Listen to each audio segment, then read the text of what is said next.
in the appetite for loans? Yes, I think what it means is that the general economy is going to be slow and steady for the next 2 to 5 months.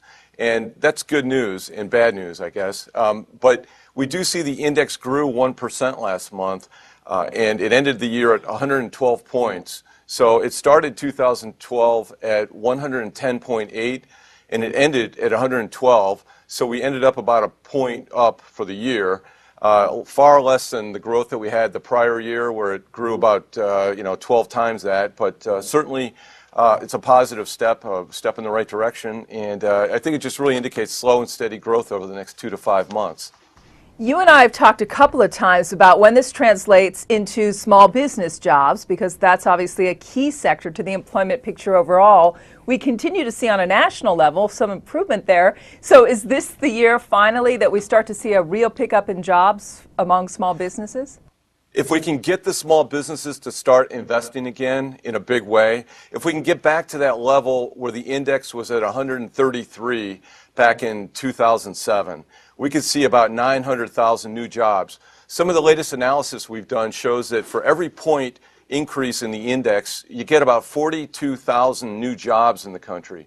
And so that's a really big positive, and that's where a lot of job creation can come from. So I think we just need to create some confidence for these small business owners to start to invest heavily again and to get back to that pre-recessionary levels of 133 or even more on the index. And that'd be good news for everyone. Well, isn't there now still an overhang because Washington is going to start tackling the budget story in a big way in a couple of weeks from now? So how in the world are they going to find any confidence when you still have some of these unresolved issues? I think that's the big problem here is, the small business owner hasn't really come out of his or her shell yet, and we can really see that in this data. When we just grew a point or so for the whole year, I mean, it's a little bit underwhelming, and especially in light of 2011, which grew 16 points, and 2010, which grew about a 20% rate.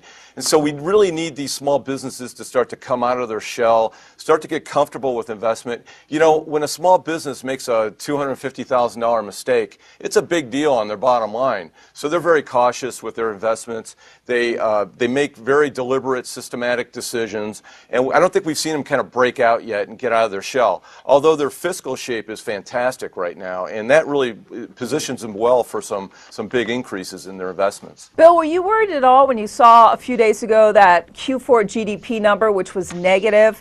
Do you think that's a one-off, or is that a possible risk here for the small business community that perhaps, despite some of the other numbers, there's some issues?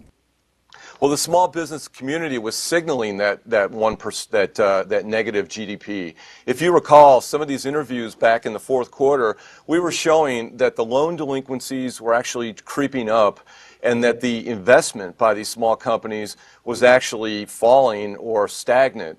And so the index was a really good predictor of this pretty sluggish GDP we had in the fourth quarter. And that's why this number today of a 1% increase is so important, because it does show that there's going to be some slow, but we think some very slow but steady growth over the next 2 to 5 months.